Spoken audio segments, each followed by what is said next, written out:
Buenas tardes, compañeros y maestro. Mi nombre es Michel Farid Molina Juárez, del grupo 6CB12. Del tema que les voy a hablar es el neoliberalismo y la globalización en México. Eh, los subtemas que ven a continuación son los que les voy a exponer. La geopolítica mundial. La geopolítica estudia cómo un Estado u otra entidad política dispone del espacio y se ha especializado con la evolución de las relaciones internacionales. Su objetivo es entender y encaminar la política nacional e internacional de un país a partir del conocimiento de éste y de su historia. Es decir, abarca desde el punto de las fronteras hasta la importancia de ciertos recursos naturales para las relaciones exteriores de un país. Bajo esta definición, la geopolítica tiene una vertiente práctica.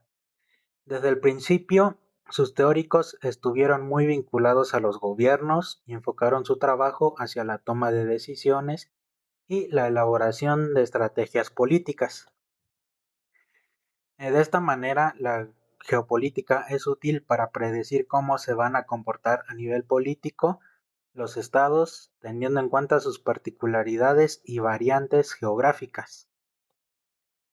El término se acuñó por primera vez en 1905. Tomó relevancia en los años 30 de la mano del general alemán Karl Haushofer y resurgió en los años 70 y 80 después de décadas ligado a teorías nazis. Eh, no sería hasta los años 70 y 80 cuando se saltó este obstáculo y se volvió a trabajar en este campo gracias al impulso de la geopolítica crítica en Europa. De este modo comenzó a aplicarse el término Geopolitik para referirse a la teorización y distinguirla de la nueva disciplina. Así, geopolítica se entiende hoy principalmente como sinónimo de geografía política. Recientemente han surgido otras visiones que apuestan por reformular la geopolítica, como la que propone una geopolítica situada, que tenga en cuenta las condiciones de las que se parte: género, edad, etnia, clase socioeconómica, nacionalidad, entre otros. A la hora de crear o aplicar la teoría geopolítica, además, el término no se utiliza solo en referencia a la lucha por el poder en grandes potencias, sino que puede aplicarse a nivel geográfico. La geopolítica, a su vez, no incumbe solo a los estados, sino que otros actores internacionales como individuos, ONG, grupos terroristas, compañías privadas, entre otros.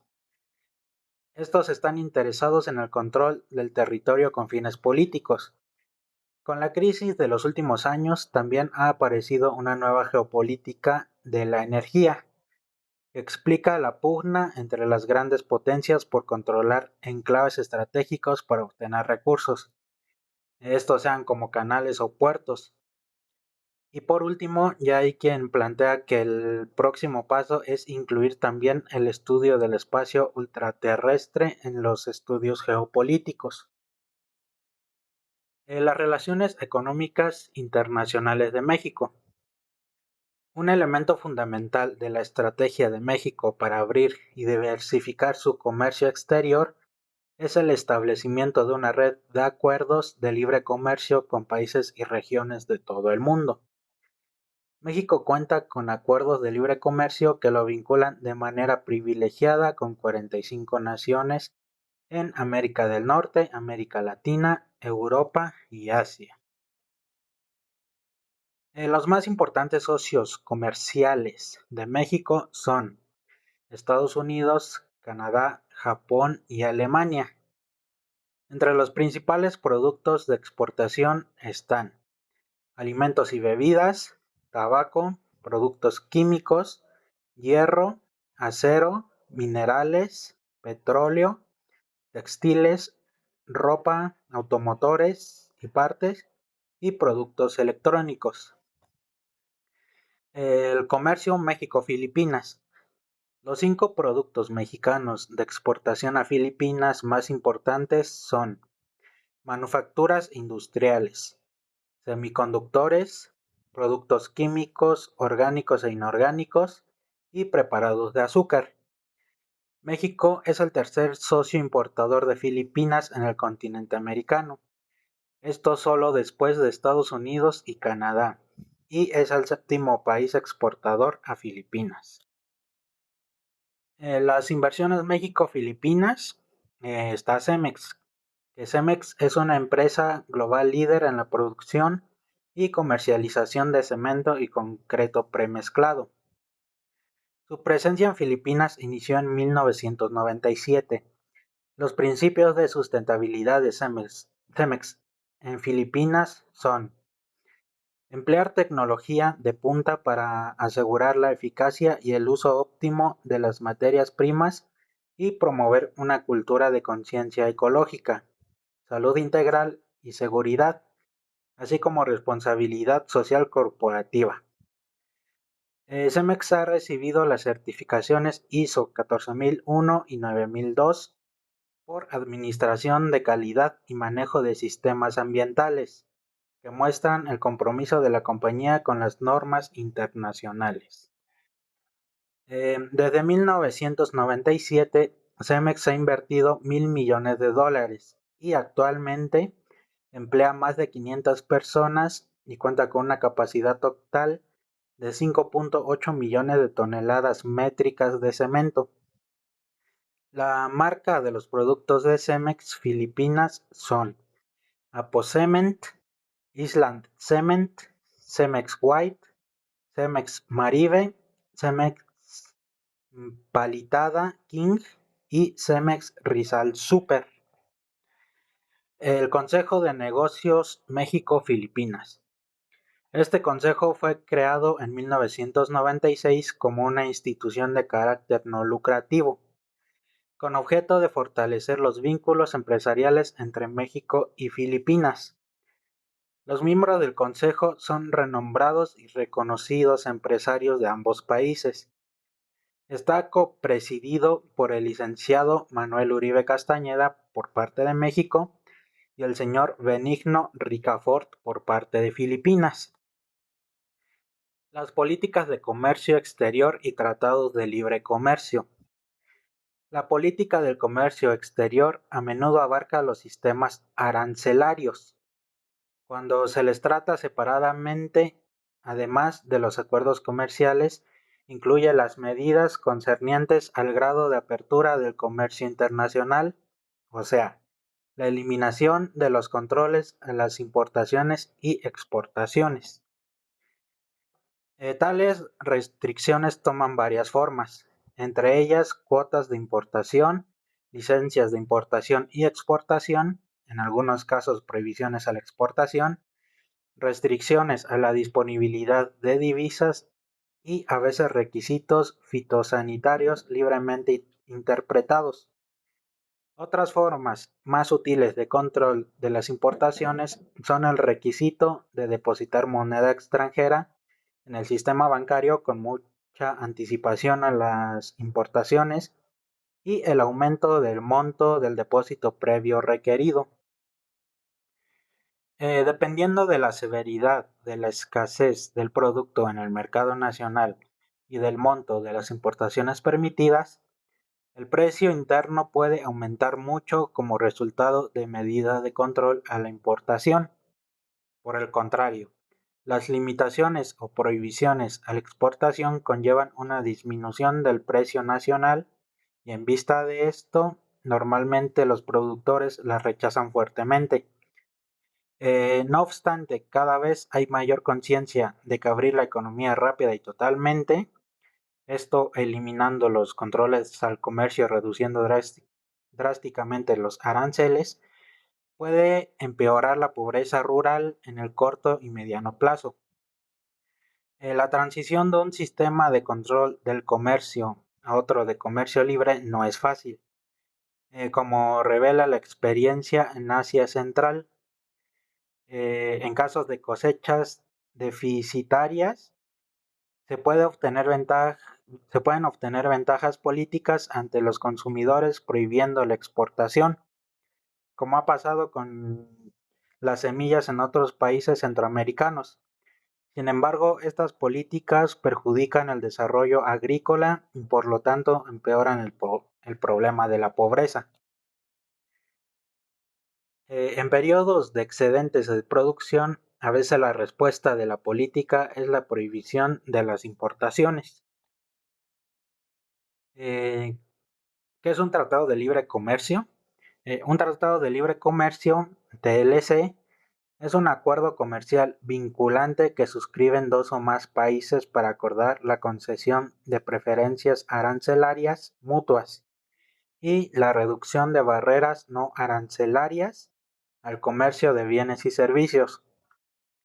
A fin de profundizar la integración económica de los países firmantes, un TLC incorpora, además de los temas de acceso a nuevos mercados, otros aspectos normativos relacionados al comercio, tales como propiedad intelectual, inversiones, políticas de competencia, servicios financieros, telecomunicaciones, comercio electrónico, asuntos laborales, disposiciones medioambientales y mecanismos de defensa comercial y de solución de controversias.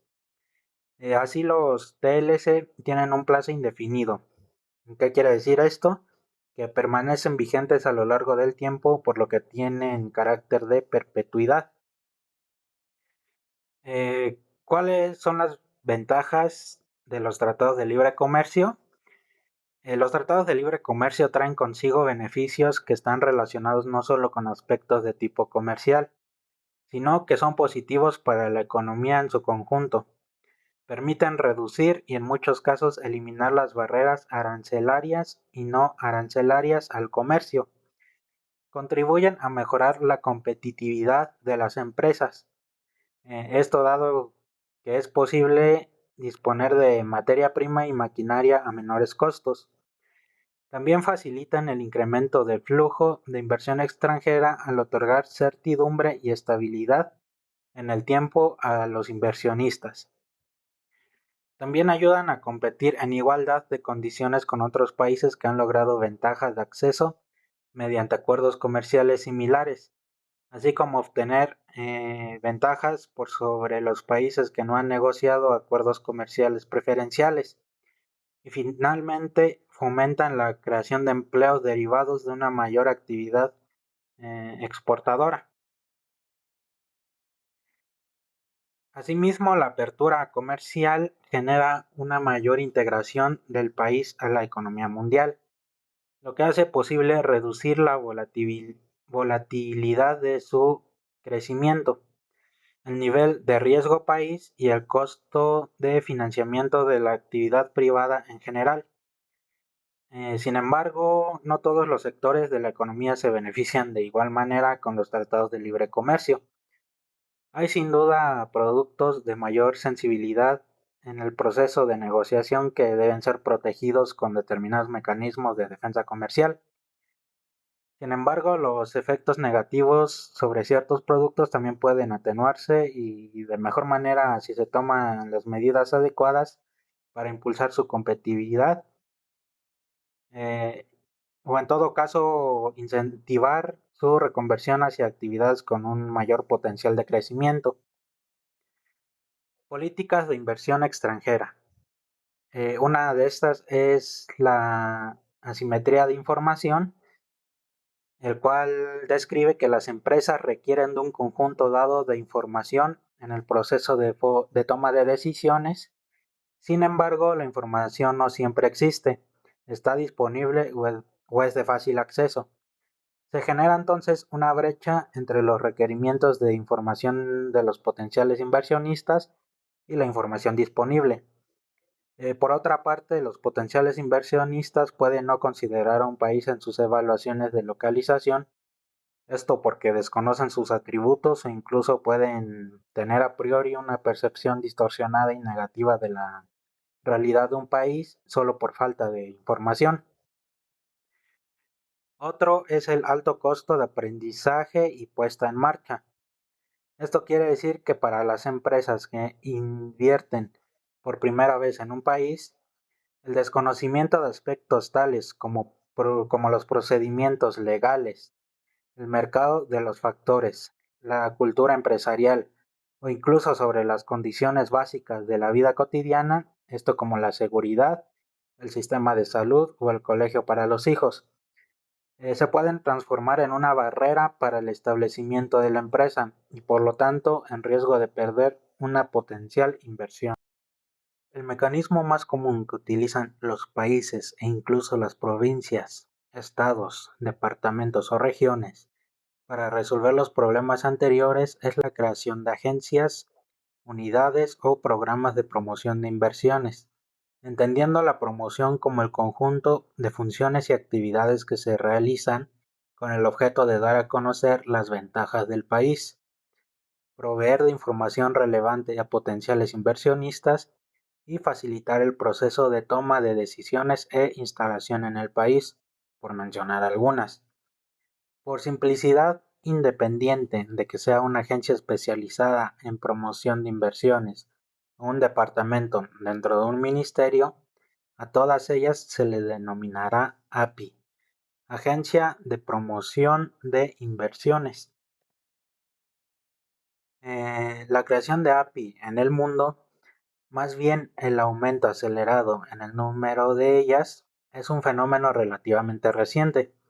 El avance de los países en la adopción de reformas y políticas económicas orientadas a la atracción de inversión extranjera se ha traducido también en un incremento de la competencia entre los distintos países por traer a este tipo de inversiones, y en consecuencia en la creación y constitución de más API.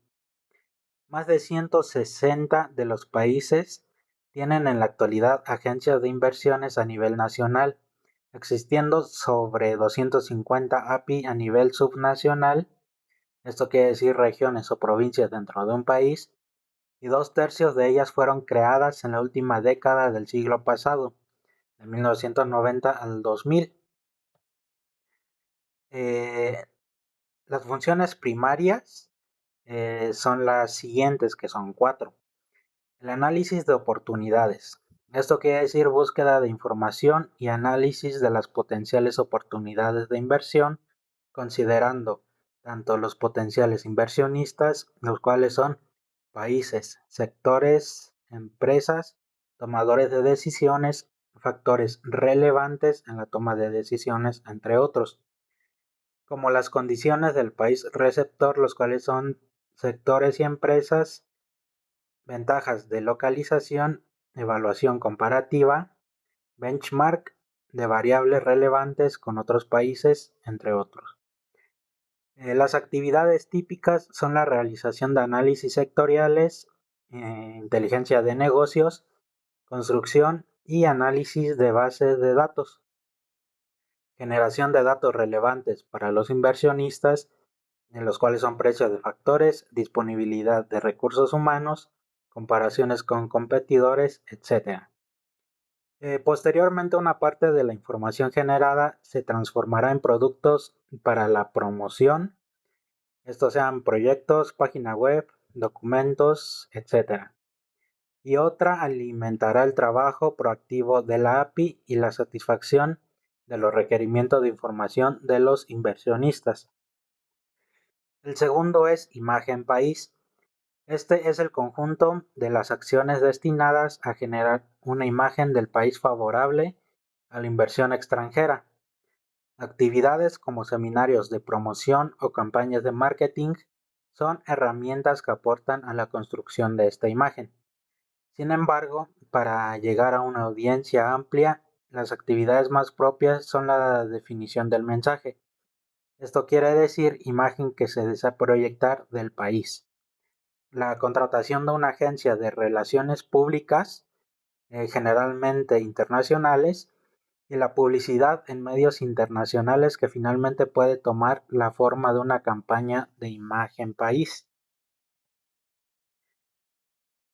El marketing focalizado.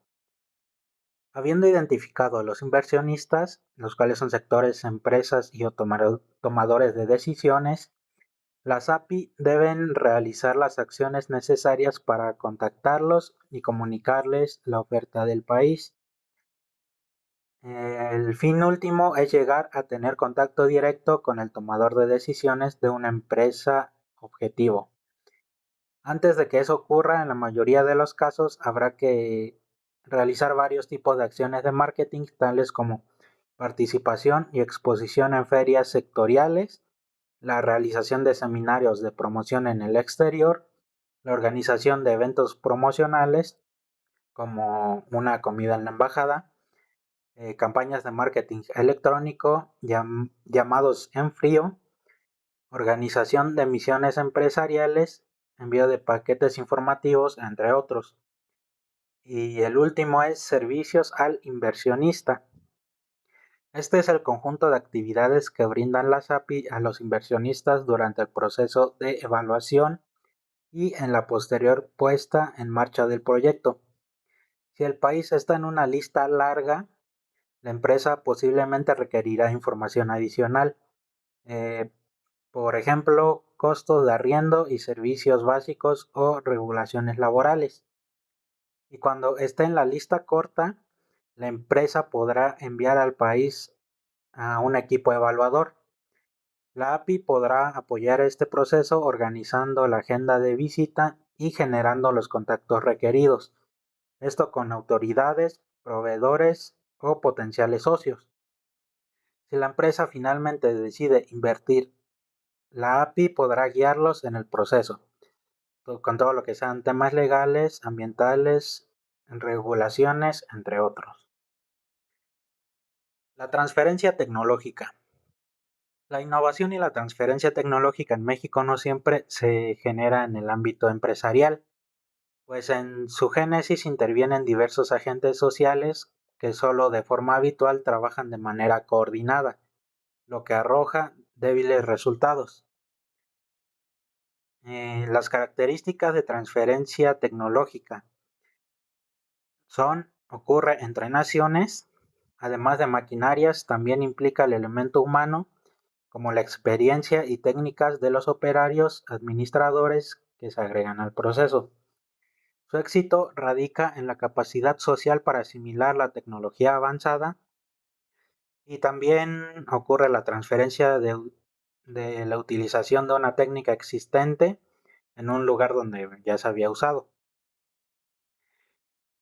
Las tres fases del inicio de transferencia tecnológica son los costos de adquisición de información y el descartamiento de tecnologías, la sensibilidad ambiental a las nuevas tecnologías y las inadecuaciones de la capacidad de investigación local donde la adaptación tecnológica es requerida. Entre los aspectos se consideran la capacidad requerida para operar una tecnología, esto es operación y mantenimiento de una planta, la capacidad de inversión requerida para crear una nueva capacidad productiva, la capacidad de innovación, o sea, la habilidad para modificar o mejorar métodos y productos, la capacidad de operabilidad, aprendizaje en el trabajo o entrenamiento, y la revisión de las necesidades de aprendizaje útiles para emprender las adaptaciones y no solo a la imitación.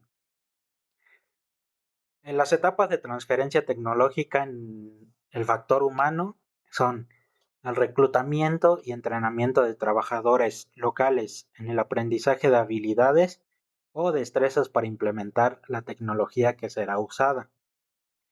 El avance de los trabajadores entrenados a posiciones de mayor responsabilidad para ir reemplazando gradualmente a los extranjeros y el cambio de personal entrenado y su participación en nuevas empresas o en la modernización de sus organizaciones.